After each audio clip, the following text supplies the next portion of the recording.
I learned an important lesson about trust in the military from one of my young soldiers in 1982. We were out for a morning formation, getting ready to do the weekly battalion run, and it was a typical German morning, cold, foggy, and I knew that we had 2 soldiers from our battalion that were AWOL, absent without leave. And I knew that one of them was in our company, Combat Support Company. So my company commander was the first to give the report. He says, Combat Support Company has 1 man AWOL. And then I listened as the next 4 companies all reported A Company, all present, B Company, all present, C Company, all present, Headquarters Company, all present. And I thought to myself, that can't be. I know there's at least 1 other soldier that's AWOL. And then right behind me, in the loudest stage whisper I've ever heard, Specialist Anthony DeChico of Pittsburgh, Pennsylvania said, "Sir, do you think one of those other sons of bitches is lying?" It stuck with me for the rest of my professional life that soldiers know if their officers are honest. They know the importance of trust. They trust in their leaders. They trust in the purpose of what they're doing. And they trust that everyone else is going to do everything they can to help them be successful. That's why trust matters.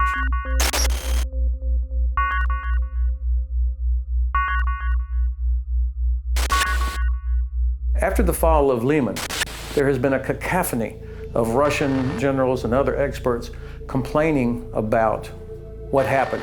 One of the complaints came from a senior retired Russian general where he talked about everyone was lying. Lying has been going on up and down the chain of command inside the Russian Federation forces. False reporting, the status of forces, the location of forces. One of the reasons I overestimated Russian capabilities before 24 February this year was because I failed to understand or realize the depth of corruption inside the Ministry of Defense. That's been a major contributor to the collapse of Russian forces here over the last 6 weeks. Ukrainian armed forces have achieved what I believe is irreversible momentum. There are ample examples of the lack of will on the side of Russian forces as well as the Russian people, as evidenced by the hundreds of thousands of military-aged males that have fled out of Russia as fast as they can to avoid being mobilized. I remain confident that Ukrainian forces are going to push Russian forces back to the 23 February line before the end of this year, and that by the middle of summer next year, 2023, Ukrainian forces will be in control of the Crimean Peninsula. I think there are 3 things that have happened in the last few weeks that indicate perhaps we're entering a new phase of this war. The first one, call for a partial mobilization of hundreds of thousands of reservists to go into Russian armed forces. The second one was the conduct of sham referenda in 4 oblasts about whether people wanted to vote to leave Ukraine and become part of Russia. And then the third was the conclusion of those referenda, predetermined of course, where the Kremlin announces that all 4 of these provinces now are annexed and are part of Russia. I think that all 3 of these indicate that the Kremlin acknowledges that the situation is deteriorating, that they're in real trouble. And so the results include several things such as mixed messaging coming out of the Kremlin. I mean, such a momentous announcement as partial mobilization of hundreds of thousands of people.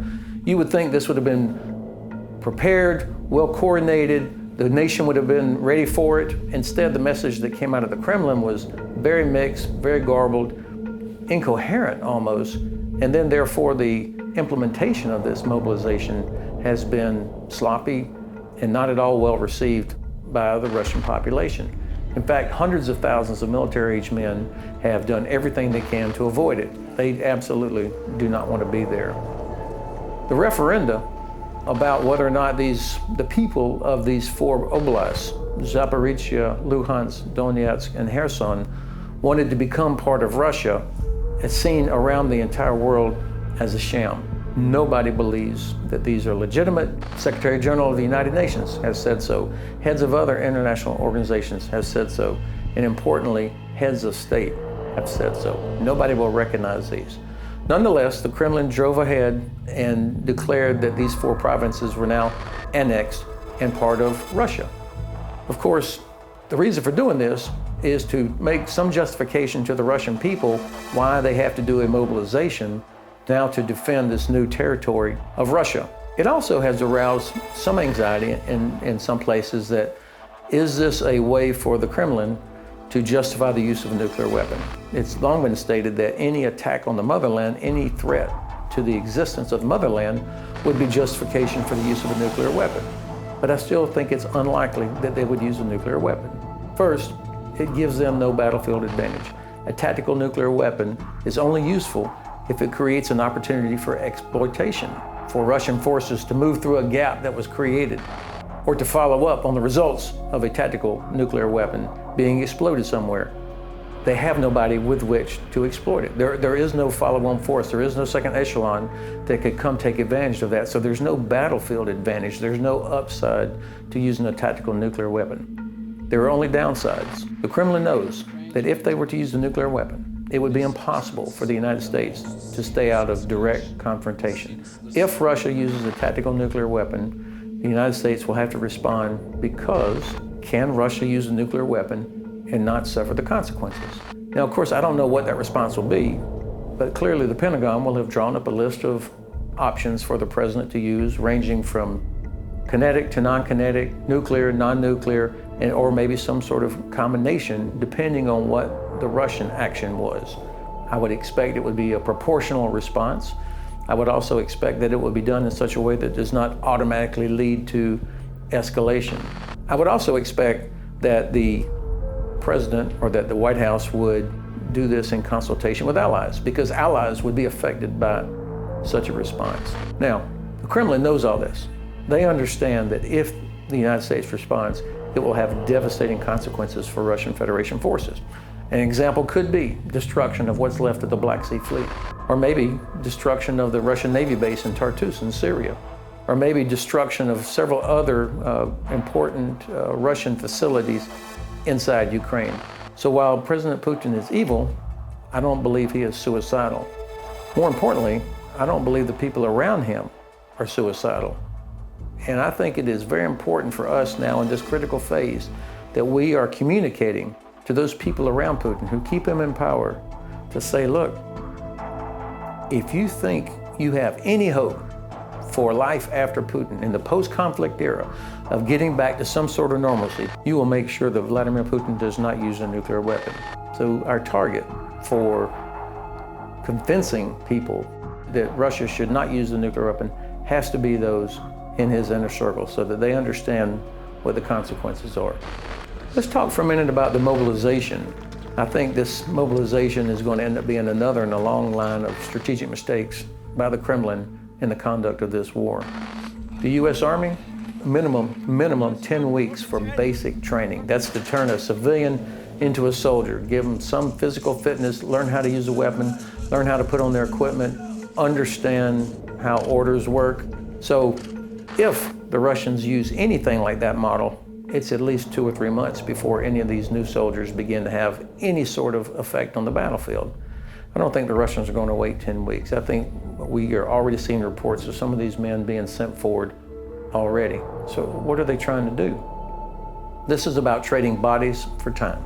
The Russians are going to sacrifice thousands of young men and some older men to buy time, to try to thicken their lines, to slow down Ukrainian offensive, to string this out, to make the war last longer. It's also important as we look at the map to keep in mind that this Ukrainian counteroffensive that started back in the first week of September, all the things that are happening from Kharkiv in the north around to Kherson in the south, these are all part of one operation. And pretty soon, you can imagine that Svatov is going to be captured. This is the only rail hub that would enable north-south lateral movement down towards even places that it couldn't imagine talking about until a few weeks ago, Donetsk and Mariupol. Kherson, of course, has a huge amount of Russian forces on the right side of the Dnipro River. Ukrainians are being very methodical here. They're being patient. There's no need to get into a big giant fight inside the city of Kherson.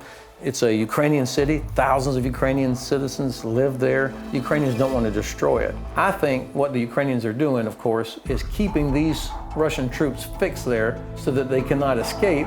And at some point, Ukrainians will have set the conditions. They'll be ready to bypass the Russians inside Kherson and create another pocket where they're either killed, captured, destroyed, and then Ukrainian forces can continue to move closer towards the Crimean Peninsula. All roads lead to Crimea. Ukraine has irreversible momentum. They are going to defeat Russian forces on the battlefield. This is the last winter. So as we wrap up today's conversation, three things really stand out for me. Number one, the combination of Russia's sham referenda, illegal annexation, and partial mobilization indicate that they know they're in trouble. And Putin is desperate to try and salvage this situation and also to preserve his regime. That gives us hope. Number two, this is going to be a hard winter. We know it's going to be a hard winter, and it's going to be expensive, but it's going to be the last winter if we stick together and we continue to support incredibly brave women and men of Ukrainian armed forces. Number three, what comes next? Capture the city of Lyman, another breakthrough, further collapse of Russian Federation forces. What's the end game? I believe that all roads lead to Crimea. Everything that's happening now is pointing towards movement of Ukrainian forces successfully towards the Crimean Peninsula. President Zelensky said the war started in Crimea and it's going to end in Crimea. My name is Ben Hodges, and I look forward to seeing you next time.